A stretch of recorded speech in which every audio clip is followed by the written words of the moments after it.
Hi, I'm Subham. I build and market products at Ramp. When this thing came up, I asked my team, what should I speak about? And pretty resoundingly, a couple of folks on my team mentioned, hey, a lot gets talked about product launches. Product launches get so much airtime, but not enough gets said about the unlaunches. Well, given that, I only figured it might be right to go to Midjourney and come up with this little tombstone. They killed one of my favorite products, Google Reader. Does anyone in the audience remember Google Reader? Any Google Reader fans? It was so simple. It was so clean. I could follow topics I cared about. I could find other users who cared about the topics I cared about. It was discontinued in 2013. I was 20, and I didn't quite understand how something so good and so loved could just go away. I was very angry. I was not alone, thankfully, in that fan club. There was a massive online backlash. A change.com petition with 150,000 signatures to keep it alive. People were angry at Google, and with good reason. Google Reader is not alone in this category. As I got older, I saw it over and over and over again. And great generational companies were behind the making and killing of these products. Again, I hadn't taken on this craft, and I couldn't quite understand what's making them start something and then decide to kill it. These were really smart people, until I built a product that ended up going nowhere. So who knows what Ramp is? Woo! Yeah. I still work at Ramp. Ramp is awesome. Ramp is a tool that allows businesses to spin up corporate cards, pay their bills, manage all their expenses and all their spend. And amongst the many, many, many products that we have, Flex was a unique bet that my team and I had decided to make. The idea was neat. Every time a buyer on our platform wanted more time to pay a bill, all they had to do was one-click decide for a fee how late they wanted to pay it, and Ramp would take care of the rest. In addition to us rethinking how purchasing was happening for businesses, we wanted to take a massive swing at the lending market. And God, were we high on customer feedback. The love was pouring in from businesses who were using the product. Engagement for the businesses who were using this product was rolling through the roof. And you can probably imagine what happens next, given the theme of this conversation. We sunset it earlier this year. I see some baffled looks in the audience. But before I give away the punchline, let's go back a couple of steps and actually talk about why is it that we decide to kill products. Why do products die? We'll talk through 5 main reasons and walk through each one with examples. And any audience participation will be valuable. Anyone used Amazon Restaurants? Or even heard of it? Great. The data would agree with you, with this audience. Not many. Amazon took a swing at the delivery business, and shortly thereafter sunset it. That black bar, that's Amazon, unlike most businesses that Amazon takes a swing at. Reason number 1 why products die. Your product never quite takes off. It doesn't quite work. Any folks in the audience who used MoviePass? Yes. I loved MoviePass. It was such a good deal. You could buy a monthly subscription for about $10 a month and just watch as many movies as you wanted to in the theaters. It was such a good deal that it never stopped bleeding money. Reason number 2 why products get killed. Your unit economics is terrible. Folks old enough in the audience to remember Netflix DVD? Hell yeah. Well, when it was sunset, the entire world thought, what an awful decision by Netflix. That is Netflix's stock tanking the day after the announcement. But the world was proven wrong later. Reason number 3 why products get killed.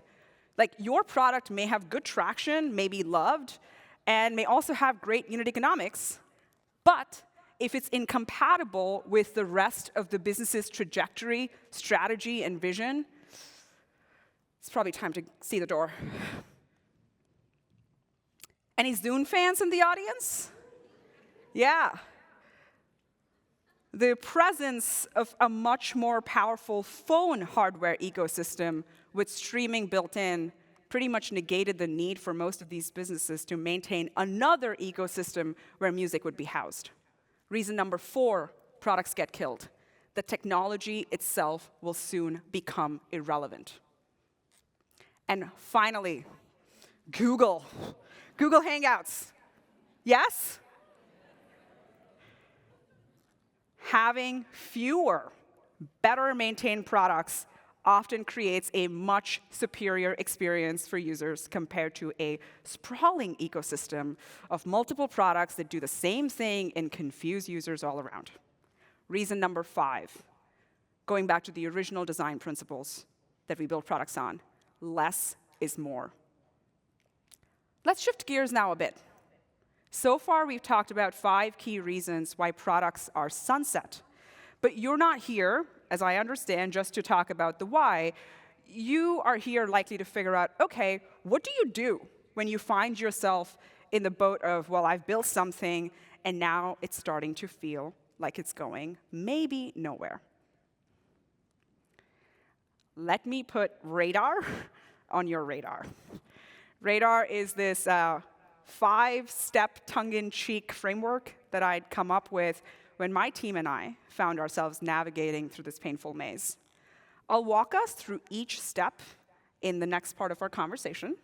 And as I walk you through each step, I will also share the lived experience of having built and sunset RAM Flex in parallel to that. How's that?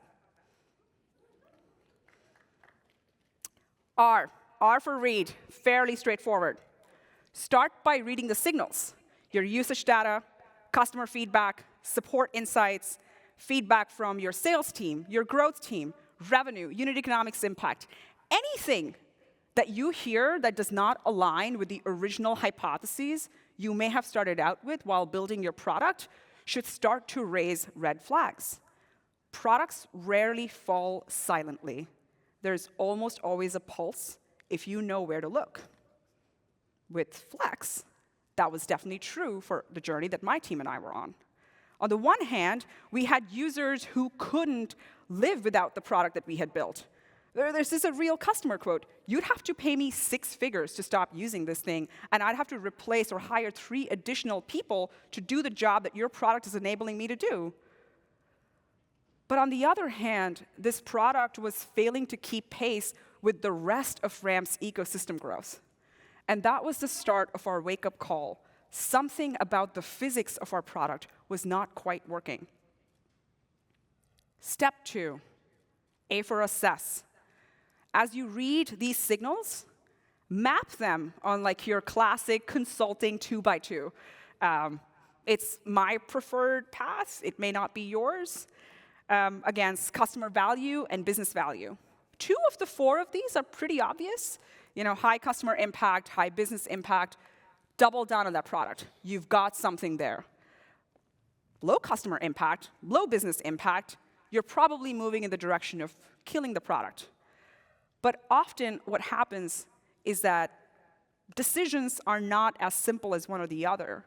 What happens when you have mixed signals and mixed assessment? How do you weigh the trade-offs? How do you get deeper with what's actually happening? That was true for us. For example, we had our version of this where we had users who used our product and really loved it. User retention, user feedback, and the amount of support that we had to engage for the product was all looking green. But certain other signals, Not quite so.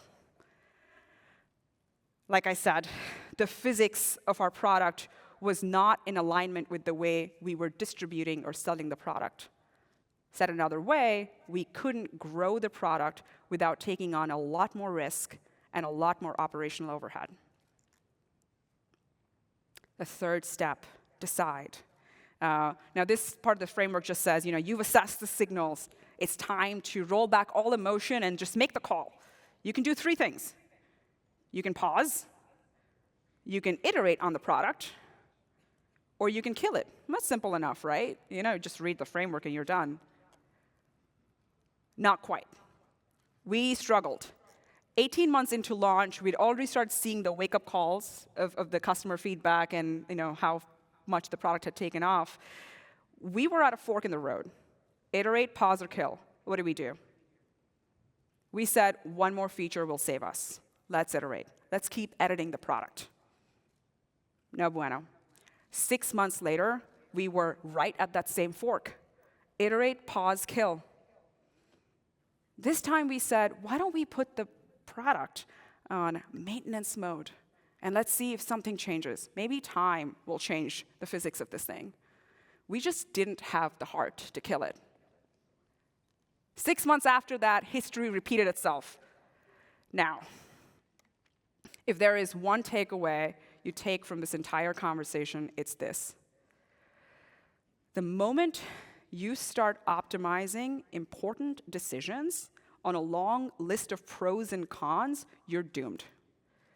The best decisions often come from not weighing every single minute detail, but they come from identifying the most critical assumption and acting with confidence. For us, that question was, are we holding on to this thing out of inertia or ambition? That was an important question we asked ourselves. Could this be a 10x? Could this be a 100x? Is this where we spend our energy? That month, we decided to kill the product. 4, act. When the call is made, act decisively and compassionately. Now, when you're sunsetting a product, contrary to popular opinion, there are actually more details to take care of but when compared to what happens when you decide to launch a product. But for the focus of our conversation, I want you to take away one key thing, and that's communication. My ask to you is communicate clearly, specifically to 2 groups. Your internal communication, i.e. the team that poured their heart and soul into building that product, and 2, to your users who gave you trust and their time. I'll walk you through what we did with Flex. With Flex, we prioritize internal communications. We first told them it's going away. We told them why. We were honest. We were open about what we got right. Celebrate the wins. There's a lot to be proud of. You made a bet and you put work into it. And share what you learned. Be open about your failures. Failures are an important step to realizing what you're going to get right the next time. And you owe the same to your customers and to all external partners. Tell them it's going away. Tell them why. Give them time. And give them alternatives. Now, no matter how well you do your job in terms of communicating out what happened to your users, someone will always be mad.